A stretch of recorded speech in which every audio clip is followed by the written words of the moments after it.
girls, Gallifrey Forever 97 here. So with this Saturday's Doctor episode, written by Rona Munro, The East of Light, I thought what would be a perfect opportunity to go back and review the classic Doctor Who serial, the final classic Doctor Who serial, unintentionally, which is Survival, which stars Sylvester McCoy, Sophie Aldred and Anthony, and a whole range of cast. This is my DVD copy, as you can see, signed by Sophie Aldred. Reading the synopsis on the back of the DVD, the Doctor takes Ace back to her hometown of Perivale, only to find that something is very, very wrong. Many of Ace's old friends and neighbours have disappeared, whilst domestic pets become victims of unseen killers. Will the hunter become the hunted? When only the fittest survive. Although this story gets a lot of attention for being the sort of last classic Doctor Who story, I also think, taking that aspect out, it does get a lot of attention for being a very artistic and really interesting story. Like, you see all these different cats, the mask, the people with possessed eyes. Like, it is a really interesting concept. I remember watching this quite early on when I was a kid, and I knew obviously it's some DVD sticker, like it's the last ever classic Doctor Who story. So you saw this present, oh my god, it's going to be epic, they're going to give it a proper send-off. But obviously that wasn't the intention, it's just sort of slapped on a little speech at the end of the story. So when rewatching it, obviously later down, from not watching it as a kid's perspective, you sort of go into it thinking, right, you've got to treat it as its own story, and it's a good one, it's a really good one. So if you're a fan of Ace, this story is Ace's story. The whole of season 26 has pretty much been building up to this sort of story. We didn't get the full payoff, but obviously we sort of saw she was running away from stuff like in the Curse of Fenrir. You had the stuff of her mother. In Ghostlight, she does like a sort of child traumatic memory, and this is obviously her sort of going back to her hometown and exploring all that. And do you know what I mean? It's a really nice kind of closure for that, like Ace dealing with stuff. I say the monster in this story has a lot of parallels with sort of Ace's journey. A lot of sort of stuff she can get from it, with her sort of not running away from her problems. Like, you've got to sort of face them head on.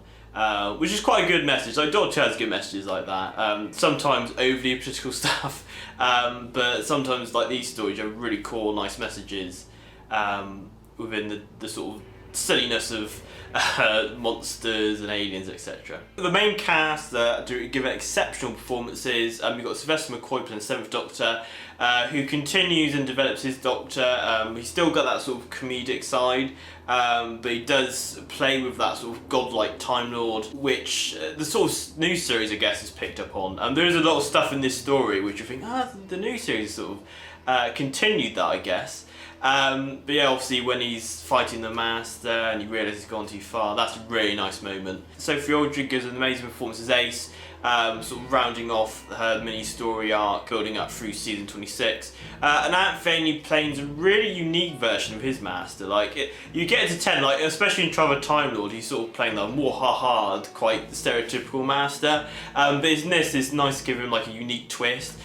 Being sort of possessed by the cheetah people, and he plays it really, really well. Like, it's a really nice kind of last performance. Obviously I knew he played a part in Destiny of the Doctor, but his last on screen performance is an interesting one. I thought the cheetahs were well used. Obviously on the surface they seem a bit silly, but I say with the sort of makeup and that, I think they did a really good job with that. Lisa Bowman plays a key one, which has a really strong dynamic and relationship with Ace, which she makes really convincing, both of them, so that's really nice. This story does feature some sort of really creepy black cats, which is very sort of quite nicely used. Like, you just see it in the story, like somebody walking past, you think, oh nice, it's a black cat, and then it's just like, and it's like really evil and possessed. I own a black cat, so I'll probably never look at it the same way again. You'll tell if you see cheetah people. You tell if you see cheetah people, will you? Yes, you will. So when Rona Munro was announced to be returning to write the new series, it just made complete sense, because obviously it's the sort of closest to the new series writing style you're going to get. Obviously this is a 3-part story, which I think is paced mostly very well. Obviously most of episode 1 set on Earth, episode 2 on the Quarry planet, which a lot of fan films are set on. But yeah, it's a really nice sort of balance. It would have been nice to explore the planet a bit more. However, obviously with the budget and stuff, they were often given Doctor Who budget. But I appreciate, I think they did really well with the resources they got. The paint landscapes of the planet There's a really nice shot of the 7th Doctor run down this hill, and you see like the sort of green, pink mist and planets. It's just a really nice shot. But seeing Rona Munro write for Ace is just like the perfect thing for Bill, because there's so many sort of parallels with the character of Ace and Bill. I remember we first seeing Bill's sort of test screening thing, that 2-minute clip, and I did feel like it was Donna and Ace were the two sort of key companions I got, and I think as the series has gone on, I can see a lot of sort of like of Ace in her, which is really, really nice. Obviously she stands on her own. I'm really excited to see how, based how she's wrote Ace, how she's going to sort of deal with Bill's character. Obviously with Ace, the survival story, like it is Ace's full-on story, so you do get some really nice moments, and you get to see like all her sort of all her friends, and that's the thing, this story is really grounded. It's really interesting to see how it's sort of like the Doctor usually takes Ace on all these trips, but she's sort of like, oh, come back, here, this is my normal life. And it is funny, the Doctor interacting with like sort of all the humans.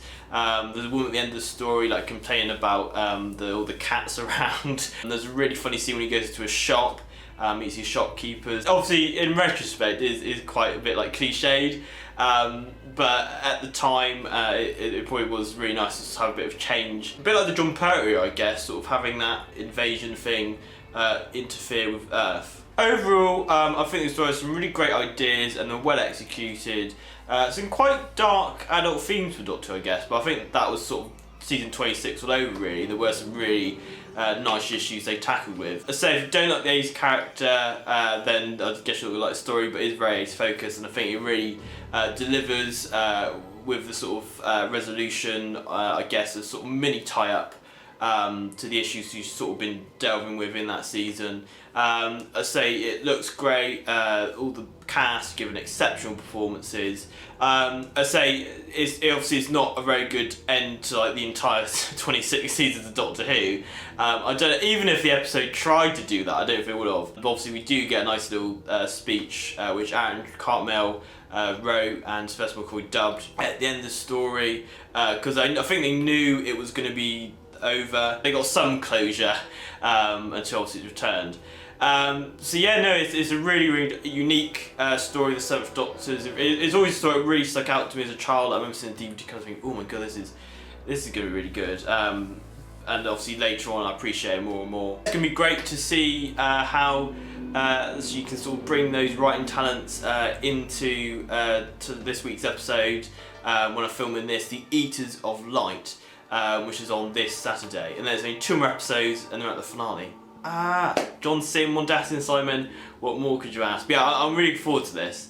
It's going to tackle how 5,000 Roman soldiers just went missing.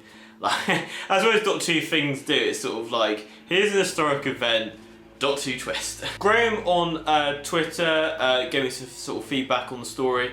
He says, while probably labelled as decent back in the day, this one has gained somewhat of a cult classic status over time. Can't agree enough. Sylvester McCoy and Sulphur Aldridge shine, while the late Anthony Ainley and Lisa Bauman are sublime as the Master and Kira. I feel the whole main cast like we're really having a good time with this story, and that really does project itself on screen. So thank you very much for watching, guys and girls. Please comment, like and subscribe. You can follow me on Twitter like Gallifrey Nice, and Facebook page, Instagram, Google+, links to all the social media stuff in the description below. What do you think of Survival? Do you love it? Do you hate it? Let me know your thoughts in the comment section below. Before I go, I just want to say a quick thank you to everybody who subscribed to my channel. The channel's just gone past 3,750 subscribers, so sort of third way to 4,000 subscribers, which is going to be really, really good. If you've got any ideas for that, feel free to comment down below. I'm trying to think of a few things to do. But if you've got any suggestions, let me know in the comment section below. I just want to say thank you to everyone who subscribed. But yeah, it's just great doing the videos and getting the great feedback and positive from you guys who watch and enjoy, hopefully. So as always, guys and girls, thank you very much for watching, and I'll see you next time. Bye bye!